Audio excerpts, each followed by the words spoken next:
Welcome into Outkick the Show. I am your fearless leader, Clay Travis. Rejoice! The Blue Check Brigade is in tatters. The left-wingers who have had a rigged game on Twitter for a long time are suddenly having to deal with the concept of a true marketplace of ideas, a true First Amendment. And I'm going to spend today's show talking about why this matters on such a massive level. You guys know, many of you are watching this on Twitter right now. You know that I am a First Amendment absolutist. In fact, I am still banned by Twitter. Still not yet banned by Twitter. Still banned by CNN for saying I believe in only two things absolutely, the First Amendment and boobs. Still banned. I am banned on ESPN as well and all ESPN programming. That makes me, to my knowledge, the only person in America who is banned on both CNN and ESPN. Why did that happen? Because I say exactly what I think, and I don't care what anyone thinks of what I say. I believe in robust, uninhibited debate, and that is why Elon Musk's purchase of Twitter is so massively important. This may well be the biggest free speech win of most of our lives. And I'm going to talk about this and why it matters. But for those of you out there who have not seen the news, just over 30 minutes ago, Twitter officially announced that their board has accepted Elon Musk's offer of $54.20 to buy the company. As we speak right now, the stock is trading at $52.20. Let's go through what happened here recently. I came on last week and told you that barring another purchaser, the Twitter board was going to find itself really checkmated by Elon Musk's move here. And what do I mean by that? They have a fiduciary obligation to ensure that shareholders are taken care of. And barring a second bidder, Elon Musk had already driven up the price of Twitter stock some 50% when he offered the price of $54.20. And a lot of the blue checks got mad at me, but your boy, remember, has a law degree and has studied over the years business responsibilities, and I found it hard to believe that the Twitter board was going to be able to avoid fiduciary lawsuits for violating their fiduciary responsibilities if they did not accept the $54.20 offer, if there were no other bidders out there. And I think what happened when they adopted the poison pill and when they tried to kill time was they were looking to see whether another buyer might emerge. And when that didn't happen, Elon Musk had them by the balls, because if he had decided to walk away, the stock price was going to fall substantially back to where it had been before. And so Elon painted them into a corner, waited out to see whether anybody else was going to emerge as a bidder. When that didn't happen, the Twitter cognoscenti, the Twitter board, didn't really have very many other options. And so Elon Musk has now been announced as the purchaser. This makes Elon Musk, let's not, joke around about this. This is not hyperbole. Elon Musk is now, if it was questioned before, it certainly isn't now, the most powerful man in the world, okay? He is the richest man in the world, and sometimes wealth makes you the most powerful, but he's not only the richest man in the world, he now owns 3 different companies that are seismically important in the United States and the world. Tesla, SpaceX, and now Twitter. And the power that he has with those 3 is truly incredible. And I talked to you about this when I was trying to encourage Elon to make his bid. I don't know Elon Musk. I don't know if he's ever seen any of my tweets. I don't know if he's ever paid any attention to any of my tweets. But what I argued for was that, look, at some point, Elon Musk has money beyond his wildest dreams, I'm sure.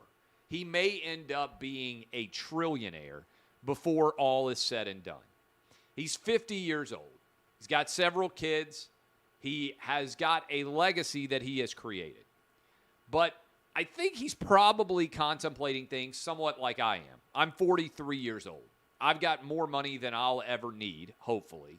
And I have the freedom to be able to say exactly what I think on a day-to-day basis.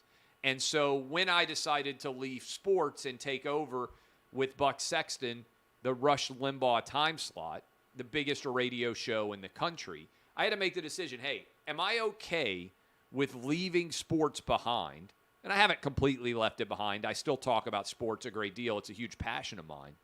But the opportunity to influence the direction of the country by doing the Rush show and by selling Outkick to Fox and by appearing on Fox News on a regular basis mattered to me a tremendous amount because I care about the future of this country. In particular, I am most troubled by the idea that not all ideas are allowed to be shared.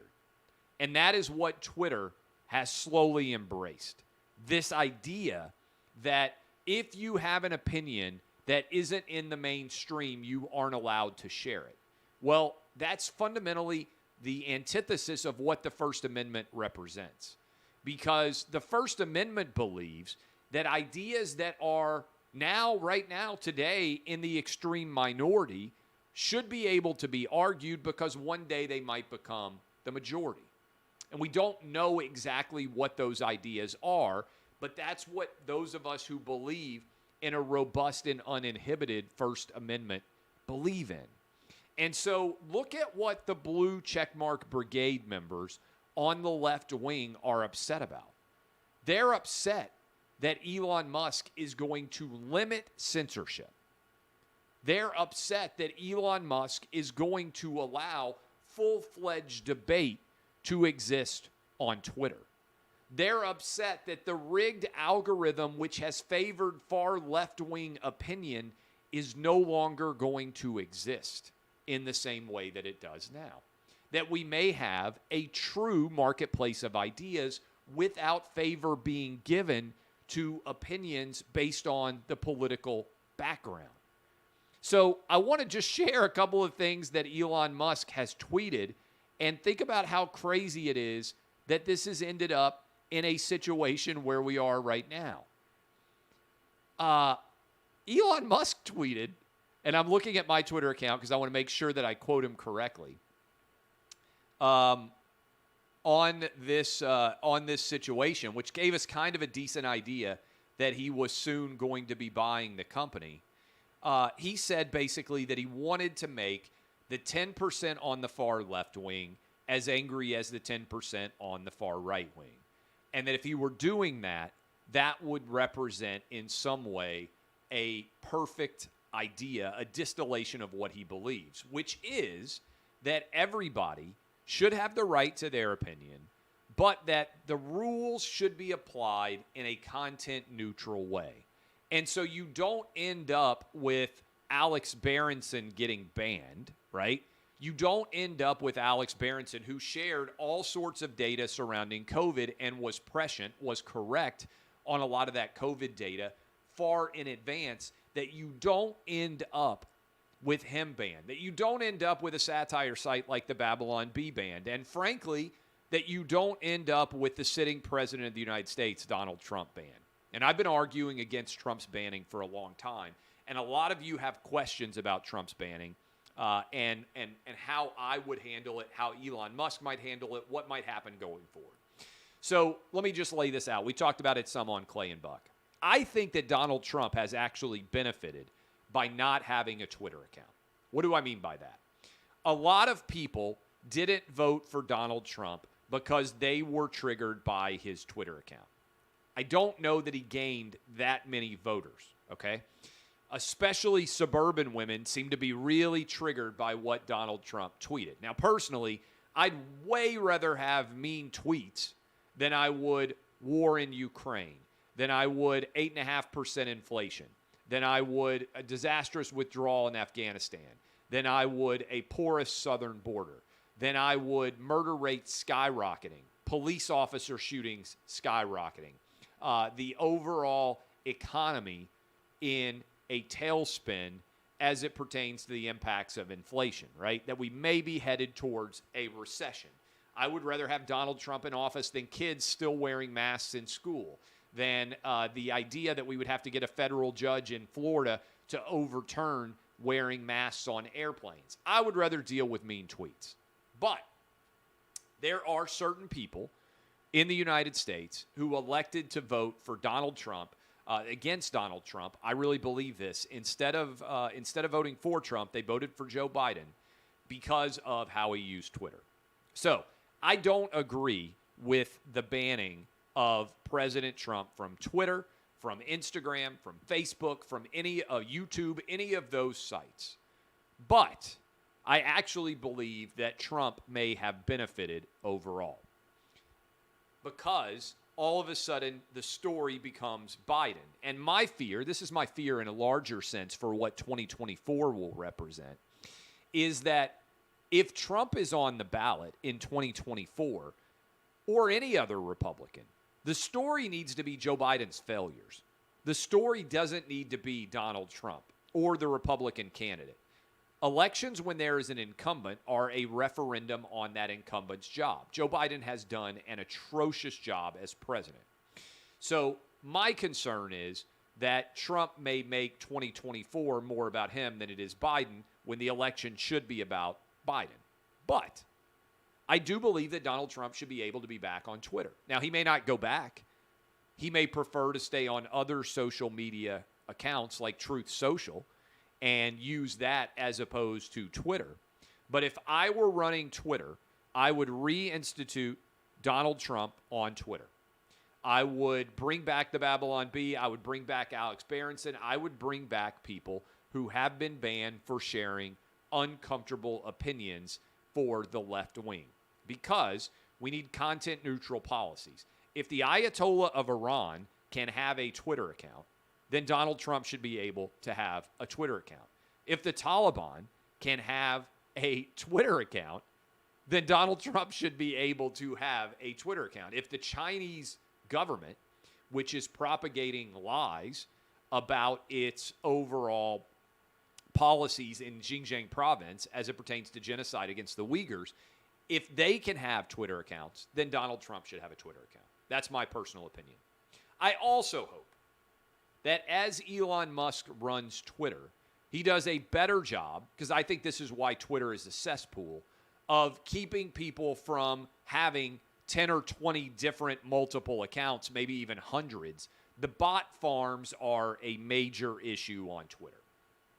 I believe that everyone should be entitled to their opinion, but I don't believe that an anonymous troll should be able to have 20, 50, 100, 1,000 different accounts all existing on Twitter. I really don't. I think that the Twitter algorithm should overwhelmingly favor people who put their own names behind whatever they are saying. My personal opinion. You can agree or disagree with a large number of things that I say or do on a day-to-day basis in public life, but my name is behind all of it.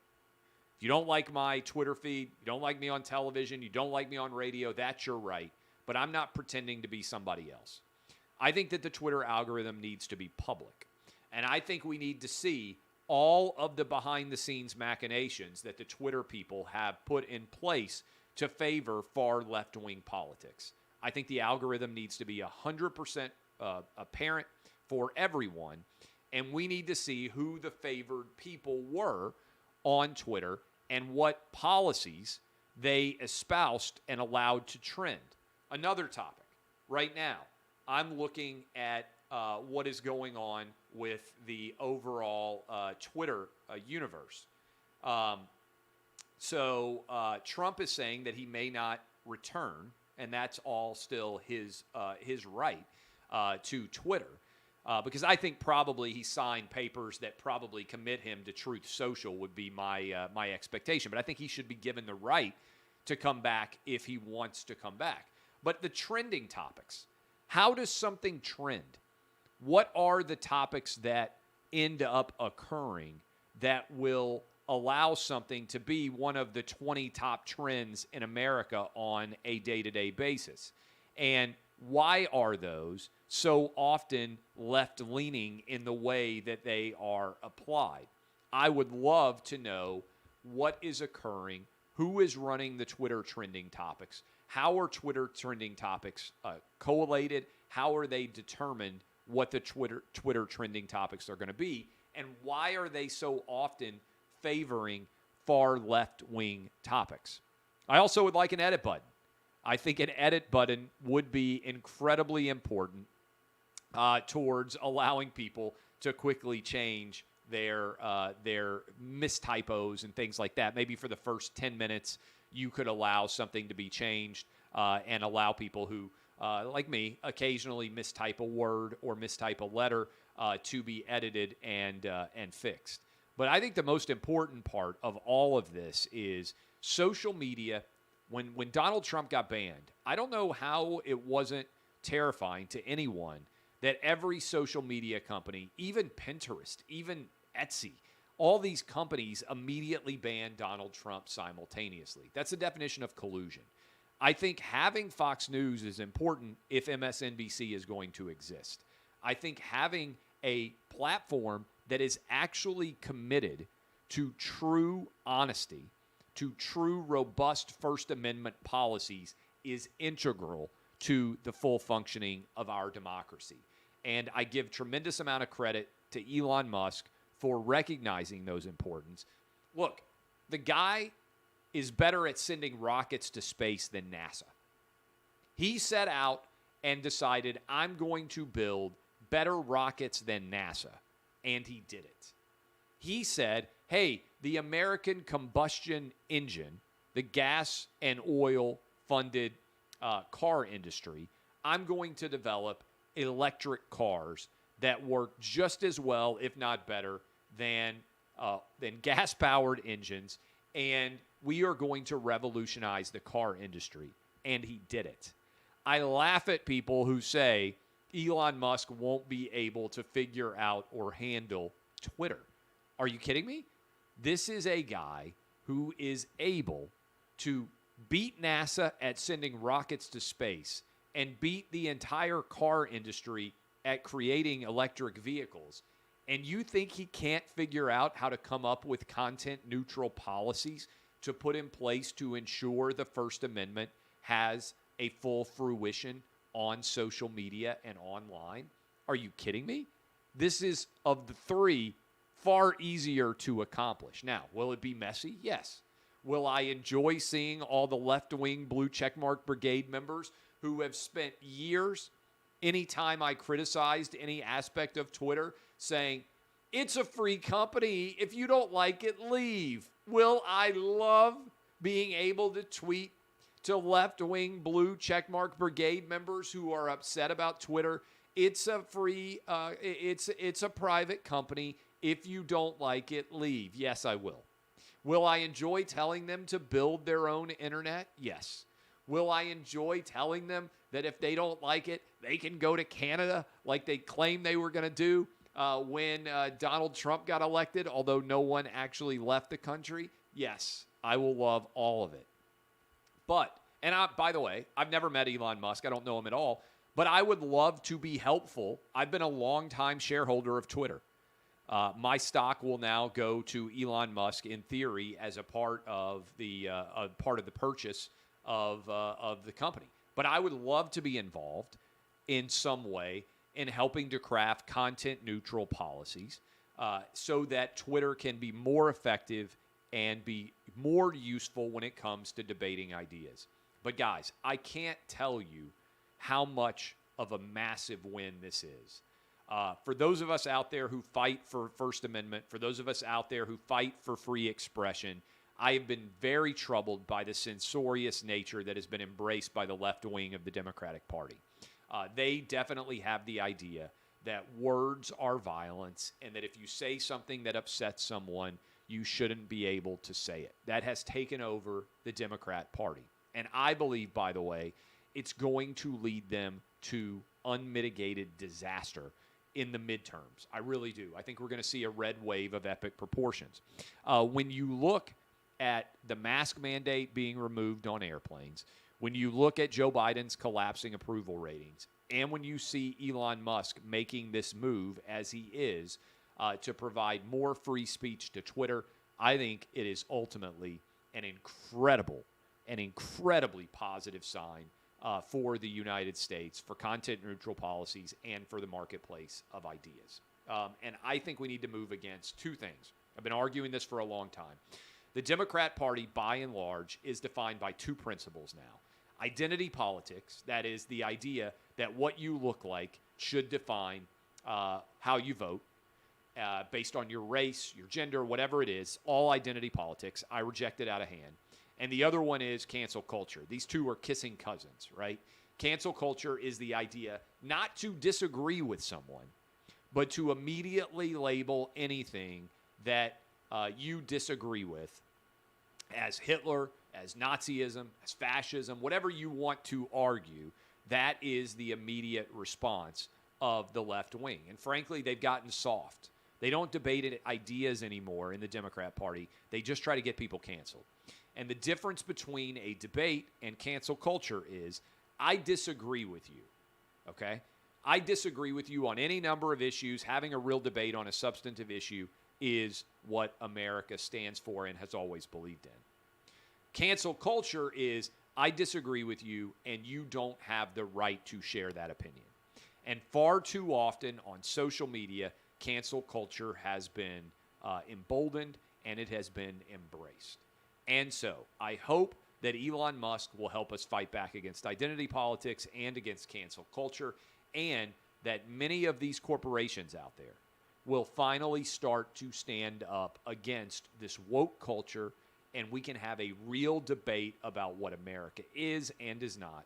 America, in my opinion, is the greatest country in the history of the world, and Twitter, being more robust, more uninhibited, and more of a supporter of the First Amendment marketplace of ideas will lead to more success. Now, inevitably, there's people out there saying, Twitter's not the First Amendment. The government only applies the First Amendment. Yeah, I got a law degree, bud. All right? Here's what's important. What we have created in this country is we have allowed, let's use China as an example. China puts up the Great Wall of China. The Great Wall of China restricts, in terms of a metaphorical relationship with the internet, it restricts what Chinese citizens are able to see. The Chinese government does that. They keep things from trending that they don't like. They keep stories from circulating that they don't like. That's wrong. And I think most Americans would agree that's wrong. Well, social media, I want you to think about this for a minute. If social media is all agreeing, and if they are all taking orders from the Biden White House, which they are, how is that different? Just because the American government is not directly censoring speech in this country doesn't mean that the default impact cannot be similar to what's going on in China. We've allowed our big tech companies to adopt the role of the Chinese government. The United States government shouldn't be able to dictate through big tech companies what can and cannot happen.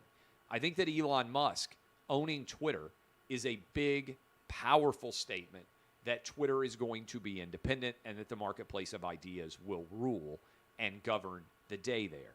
Yes, the First Amendment, because Twitter is not owned by the government, is not a direct application, but the marketplace of ideas is.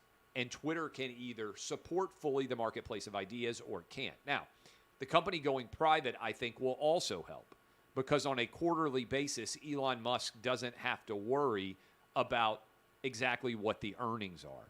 I think hopefully he will go in and clean out a large number of far left-wingers at Twitter who are not making the company better and basically sit there to advocate their own politics. This is a disruption. This is a powerful disruption that social media needed and that our country needed. I salute Elon Musk. I'm happy to help him in any way that I can. I'm a Twitter shareholder. I will be selling my Twitter shares to Elon Musk unless somehow I can keep them. in which case I would love to be able to continue to be invested in Twitter. I appreciate all of you. It's a great day to be an American. God bless Elon Musk. God bless the United States. And I encourage you to go listen to Clay and Buck as we discuss this news coming down. This has been Outkick the Show. It's a glorious day in America. Let's all rejoice. Finally, we have someone committed to true free speech patterns and the marketplace of ideas, and his name is Elon Musk. Thank all of you. DBAP, unless you need to SBAP. I am Clay Travis, and this has been